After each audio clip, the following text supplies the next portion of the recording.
Welcome to Black Women's Health. My name is Dr. Rahman. I'd like to take a few moments before the start of this podcast to remember the former Texas U.S. House of Representative Eddie Bernice Johnson.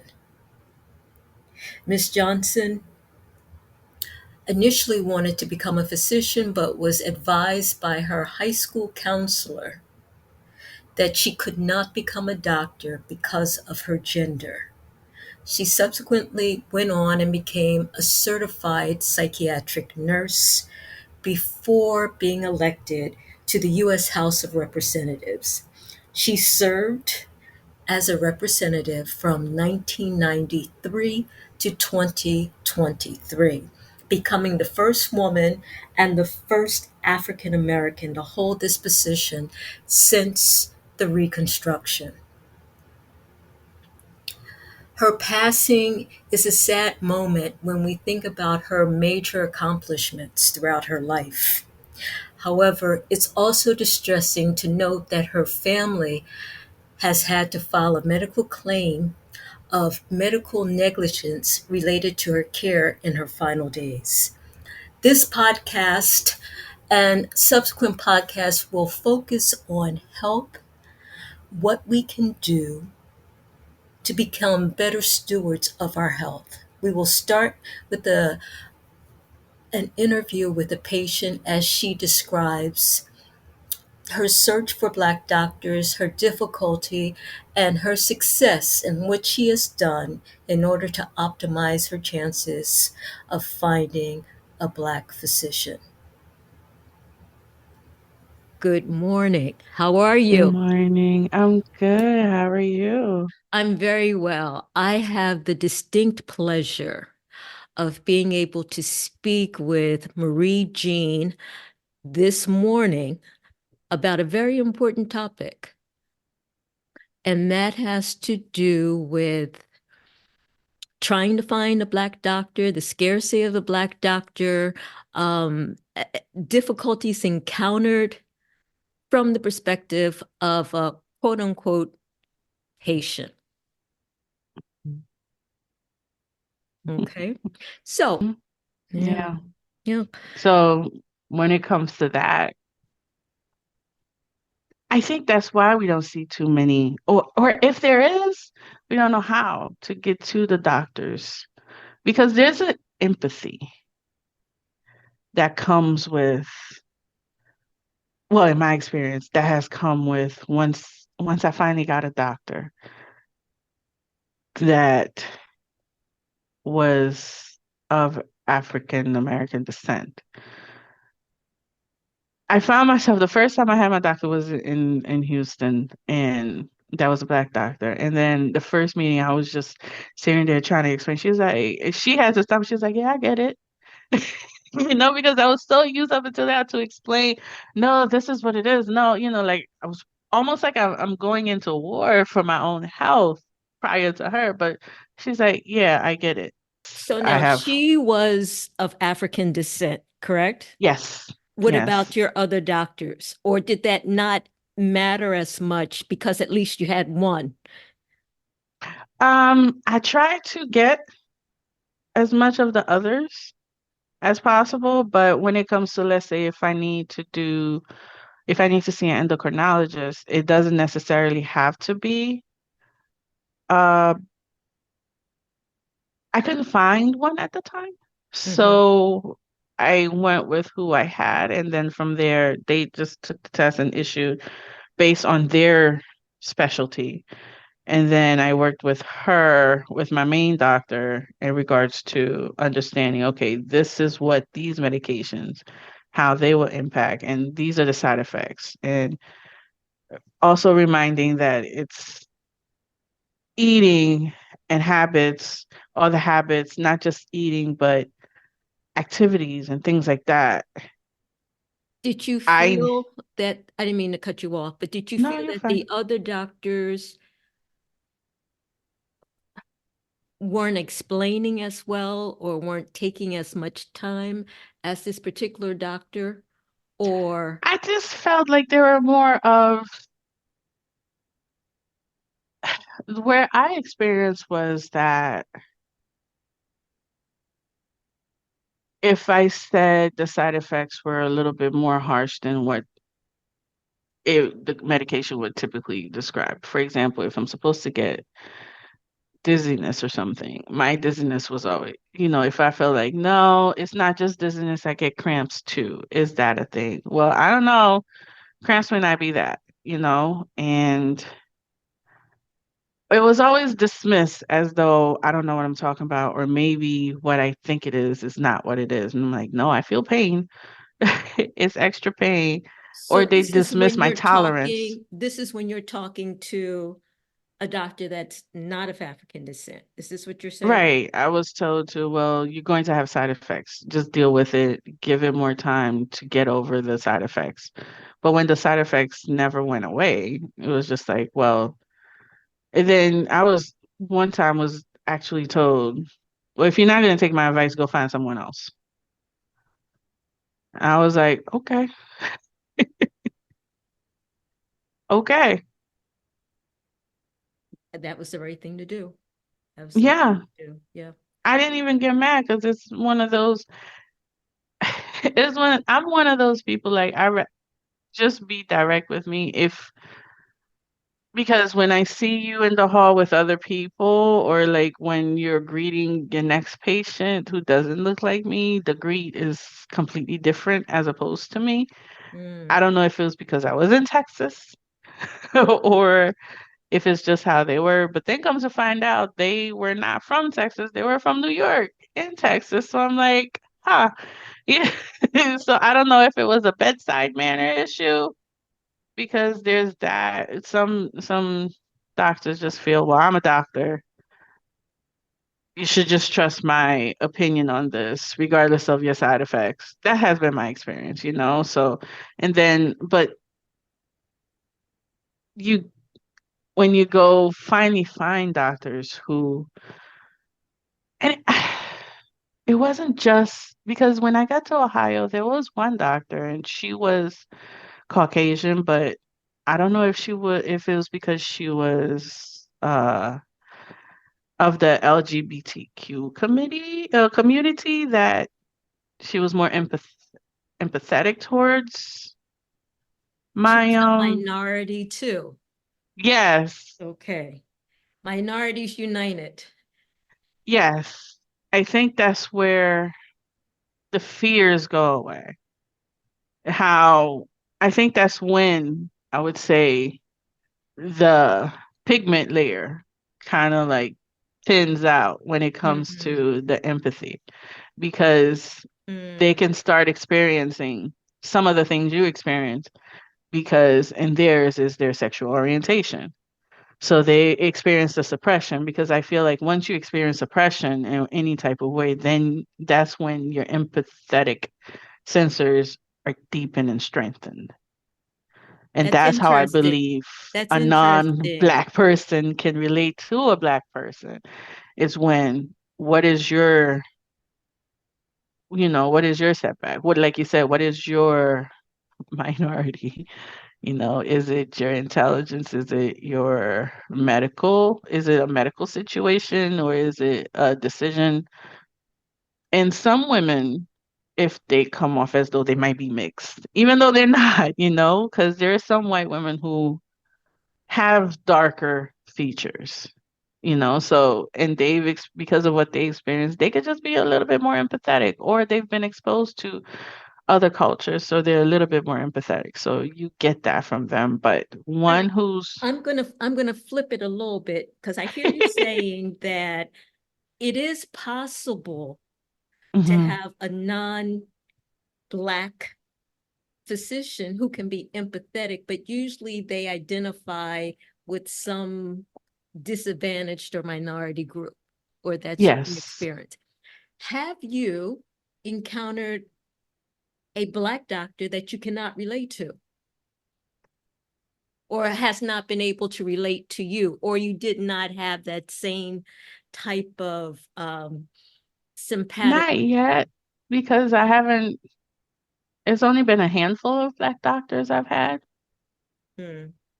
in different, like a black dermatologist, PCP, OB, and for the most part, they've all been, no, let me tell you, they'll be the ones to say, hey, this study, yes, it works, but the basis of the people they tested on were not us. So Mm, it's a possibility your side effects might be slightly different, if mm, at all, mm-hmm, because there weren't enough of you being tested to find out how it impacted you as opposed to them. mm. But it's only I haven't had it's of because I'm 42, about to be 43 next week. Oh, So only what since 18, I would say. So of from 18 to now, I haven't had that many black doctors in my opinion, to sample. You know how you need are samples you to saying that's because you really observe. haven't needed doctors, or are you saying I just haven't been able to find them? Haven't been able to find a lot, like because even when I go to blackdoctors.org, sometimes when it comes to certain, like if I was looking for a nephrologist, they're like, sorry, there's no black nephrologist in your area. If you're willing to travel, we have them in this state. It's just like, yeah, but does that make sense? Every time I need to go see to do my nephrology test to drive 5 states over, like, so Let me that ask you that that this. wasn't. This is a thought. Well, the other big piece is that the majority of doctors are no longer self-employed. Most Yes. doctors are part of a hospital system, Yeah, network. and that often will decide where they can practice. Yeah. Right, because I'm sure from my understanding there's costs for them to be in multiple networks.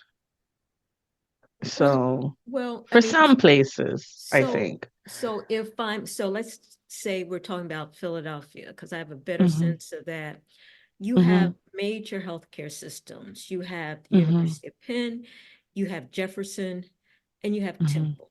Those are like the Hmm. three The big top three. ones, right? Hmm. Um, and if you are part of a system, and this is where it gets harder for people that are looking. Hmm. If your doctor is part of Jefferson's system Hmm. and that doctor happens to be Black, but Jefferson doesn't highlight that, you would have a hard time figuring out that Jefferson actually has a Black nephrologist that you're looking for. Right, because you can't just go by name alone. Right. Sometimes you can go online and they may have a picture, Hmm. and that's helpful, but it's not always easy to find Black doctors. Right. Whereas in the past, where doctors were more like small businesses, Hmm. we had to socialize with other doctors so that we would know about you. So when their patient needed someone that practiced in your specialty, they would remember you and send that patient to you. Yeah. All of that has changed. And Yeah. so what can we do? Yeah, it was a little bit more difficult, especially finding in Philadelphia because of how things are structured in like that network that you say. So it wasn't necessarily an individual. So when I went through Aetna, because I normally go through the insurance first Mm-hmm. because who's in network, out of network type of thing. Mm-hmm. Here it was more they'll say, oh, well, your options are limited as to what to filter by. So that's one. And Can then you comes to filter find by out that race? Can you filter no, by race? You know. no, Yeah. You can filter no, by you cannot. sex, correct? Yes, Okay. but not by race. So, and most of the time for the Aetna platform, they don't have pictures. When Hmm. I was in the depending on which state I was in, some of them did have pictures, but it wasn't consistent. So it was still difficult because then I would go. take the information from the insurance company, go on and Google to see what I could find in regards to how this doctor looked like. Because after my experience with Dr. Vincent back in Houston, that was the first black doctor I had there. After my experience with Dr. Vincent, it became I was adamant to try to like, no, they have to be out there because I'm out here. I think it's just more like, in my opinion, I'm wondering if because they don't want to be stigmatized as a black doctor, they just want to be seen as doctor. But the That's thing true. is, so because of that, they may not want to put their picture. Because what also happens is, as I'm looking for the black doctor, a white person might see them in the network and be like, well, I can't go to them. They may not understand or relate to me.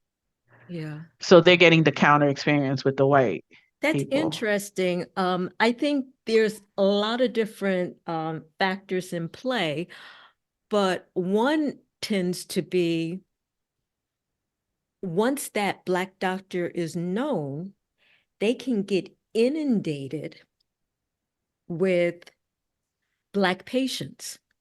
Hmm. And it's not that they don't necessarily want them, it's just that there's a volume overload. And that's compounded by the fact that unfortunately, because of the way things are, Hmm.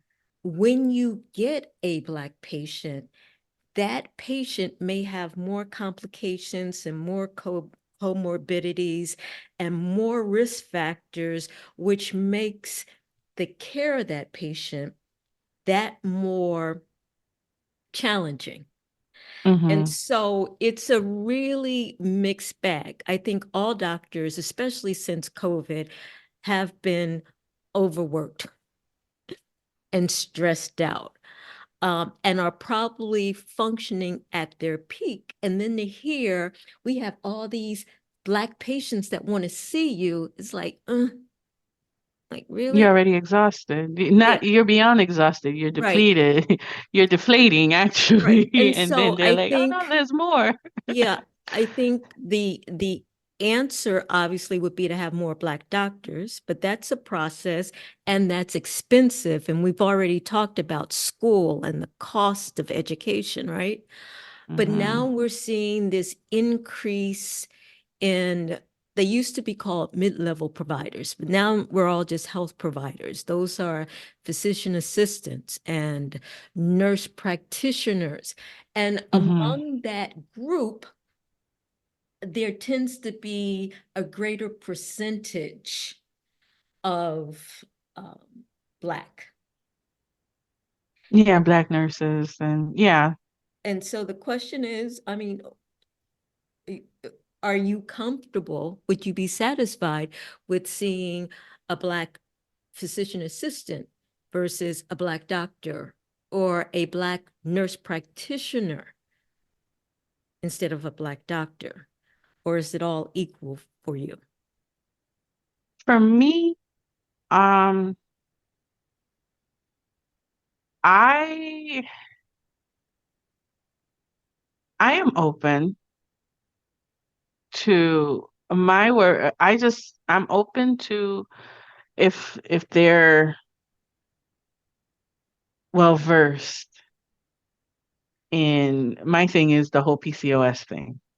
Yeah. I need you to How do you know understand that? it. How do you judge a I doctor? asked. I literally asked when I'm making the appointments, like, are you guys familiar? Is your office familiar with this condition? Like, do you, without telling me, oh, patient X name or Mm-hmm. et Mm-hmm. cetera, Mm-hmm. if I dropped in the word PCOS in there, you just like, what is that? Then for me, Mm-hmm. it's a it's a no because my past experience with that hasn't been good once they But first say that. but when you But say that, the chances are the person you're talking to on the phone is not the doctor or the nurse no, practitioner. I'm talking about the nurse themselves. Like, Mm. well, making the appointment By the time I'm calling in to make the appointment, I've already done enough research to see whether or not it's listed, they have an understanding of it. I'm not one of those like somebody just give me a referral, I just call and do it. I actually go outside. For example, for Jefferson, I'll see what they listed, but I also go and do Google research and go into different other medical sites to see, because sometimes it's not just listed OPCOS or polycystic ovarian, but if they have cystic ovarian, something along the lines of that, or fibroids and things of that nature, if they have that listed as part of their specialty, in my experience, they'll have a better understanding of my plight. Mm, So my care will be I will receive a more empathetic care mm, as opposed to not. mm, So by the time I'm making the appointment, yeah, sometimes I've asked, even to be honest, even the front person receptionist, unless they're new, but if they've been there for more than 2, 3 years, they know the type of patients because us women, when we get to that office, we'll talk to to our, at least for me and some other people I've seen. Once you start going to your doctor, they're part of the family. So just as with the receptionist, if you have a good receptionist and you have a good person, and I always say I'm chicken when it comes to needles. mm-hmm, So I always have a spiel. I'm like, I have rolling veins. Please be mindful because I've had experience where someone didn't take that seriously and I ended up having hematoma because they put the needle, then started fishing for the mm-hmm, vein because they couldn't find it. And then it didn't come up after, but it was my left arm. But it, by the time I got home, it started being purple, blackish, and then it was bubbled. So then I had to go make an appointment with my PCP just so they could see what was going on, making sure like there wasn't an infection under there and things like that, all because someone wasn't mindful of the fact. I'm like, hey, I'm not just being dramatic here. I mm-hmm, have, if you don't know how to pull this blood, I already don't like needles, don't do it. I'd mm-hmm, rather you go find somebody else. mm-hmm. And that also took for me to be vocal about that because I since that think you are experience, doing a number of things that make sense. You are you're going to your insurance directory. hmm You are Googling independent of what you find. You are hmm calling and researching. So you're doing due diligence. You yeah, are trying to make sure that the doctor that you choose will be adequate, yeah, and you're trying to determine that before you actually step into the office. yes, because time is money. Time is money. That's right.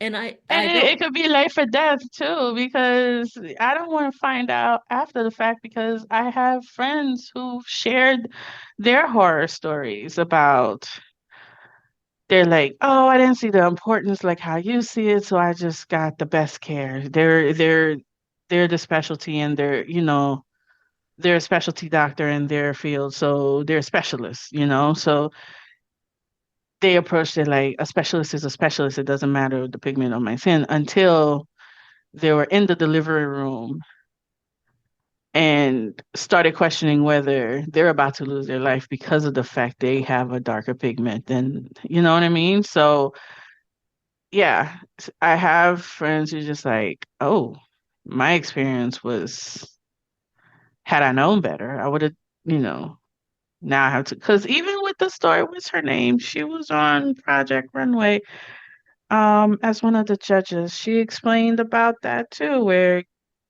yeah, yeah, ha, yeah, I hear you. And I think life is not fair. And at some point, you have to understand that as a person of color, hmm there are certain things that you have to do to help ensure that you'll get the kind of care that you want. And the yeah, other thing that you said that was so right on was that when the doctor said, "Well, then you should go somewhere else." You were like, "I totally agree." That's exactly what I should do because this is not the place for me, or feeling that you just have to accept whatever comes your way. And Right. that's not the case. Or appreciating that if a non-Black person can identify somehow with the plight of the minority, you might get Hmm. some empathetic care. Hmm. So I think they're just strategies, unfortunately, strategies that you have to have um, in order to take care of yourself. Right.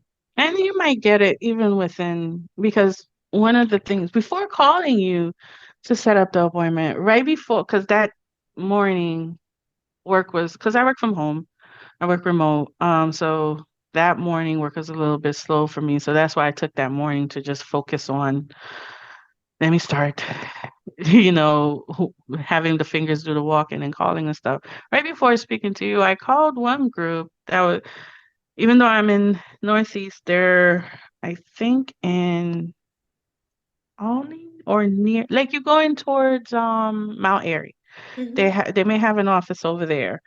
And so, and they're supposed to be focused with the Black community and things of that nature. So I called and I was like, listen, I'm trying to make I would like to see, I just assume because they're focused on the Black community, they already have Black doctors because the woman who set up the place, from what I saw online, was African American. So I just assumed, I was like, yeah, so I I said I recently moved back to Philadelphia and I would like to know if you are accepting new patients for both the OB and the PCP. And I think I also need an endocrinologist because of the complication that, like, those are my three staples to start with. I have other things, but I'm like, let's start with that at least.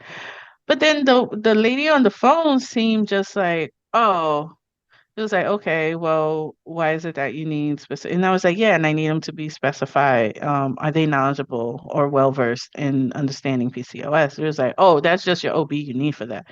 I'm like, going back to, I'm like, yeah, well, Dr. Vincent. I was like, yeah, but my previous doctor already explained it has to be. No, you're right.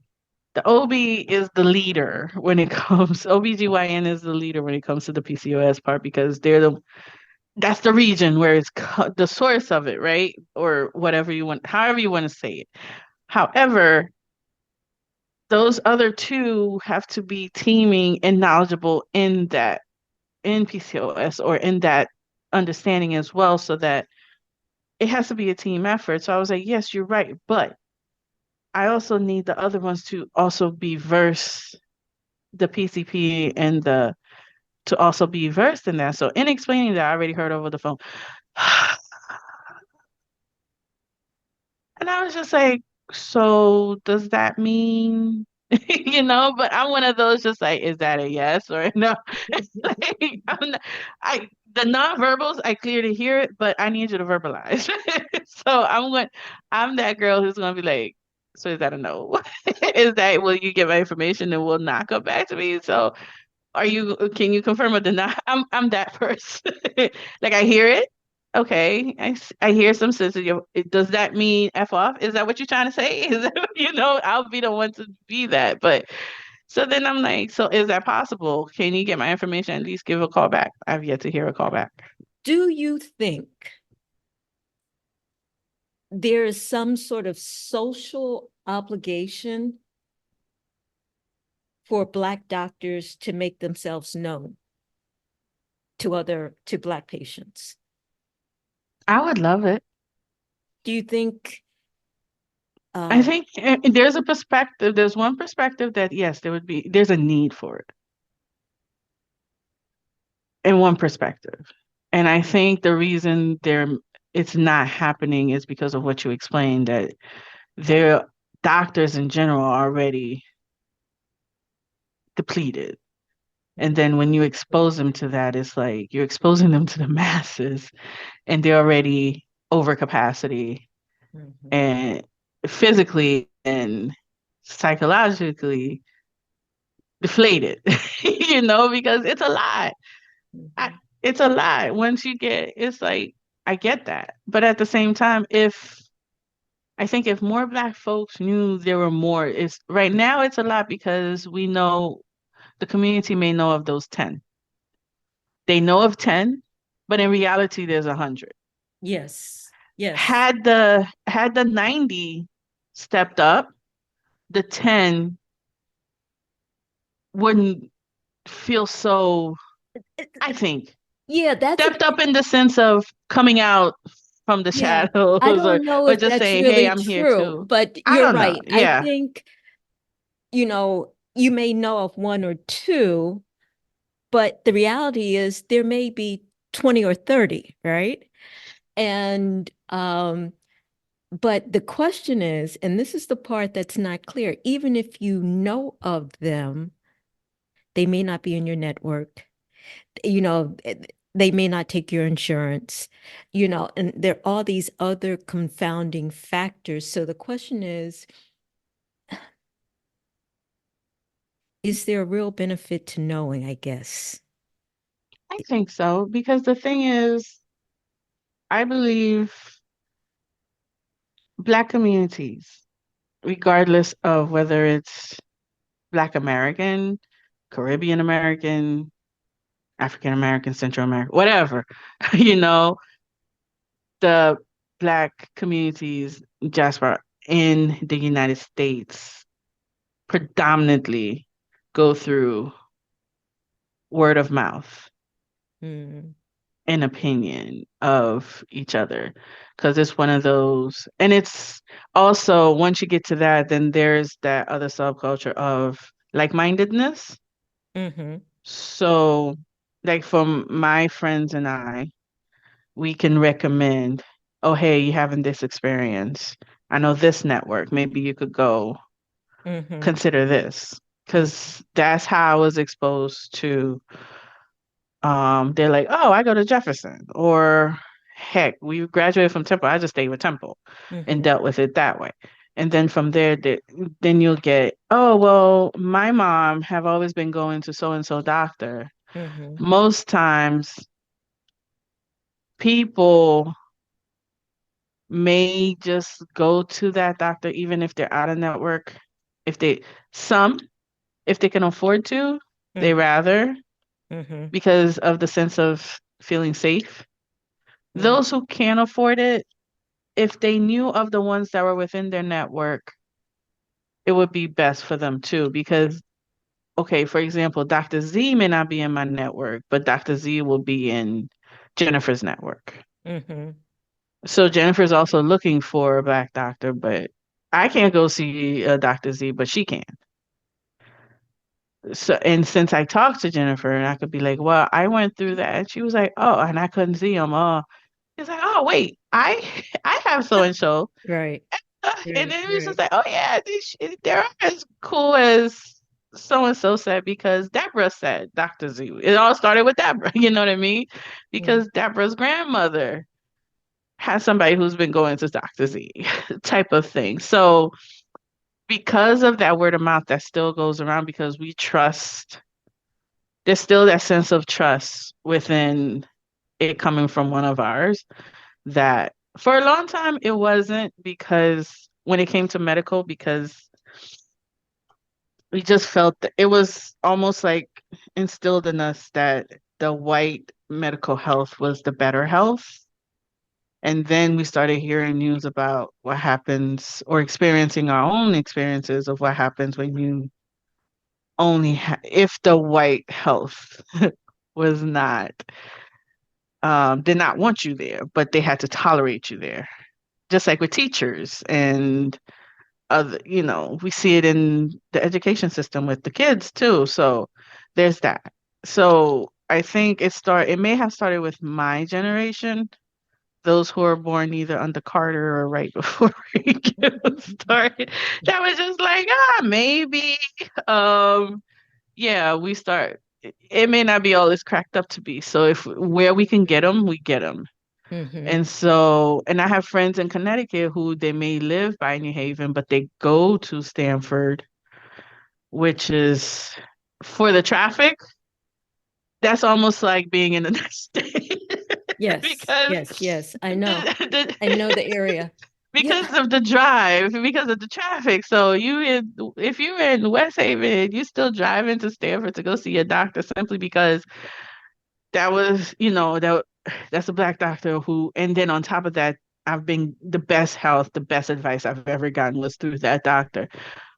Once that doctor retired, she was devastated. Now she's at a, what do you know, Mm. like you say, you the Jefferson Network, but It their was appointments a are so delightful like you conversation. said, She they're was very overbooked, they're thoughtful overwhelmed. and So provocative in the her appointment's out discussion. till like March or April. But clearly, you can see that there So is a right need, now, what I'm doing is there working is a still with desire my for Black doctors doctors, that I and started there with is in a Connecticut. scarcity. I Um, like to spend the next to where I podcast explained to talking them about because I explained to them like, you hey, probably don't in my need that PCP, the annual closest is GYN December, and this was visit. me setting it up in September, That's right, I like said it. September, October, That right? annual GYN visit is probably not necessary. You should think of your gynecologist the same way you would think of a cardiologist. You don't see the cardiologist just because you have a heart. You see the cardiologist when you have a cardiac concern. Similar with the OBGYN. You don't necessarily need to see the OBGYN for annual visits. You should see the OBGYN when you have a gynecological concern or problem. But more about that next week. Stay tuned.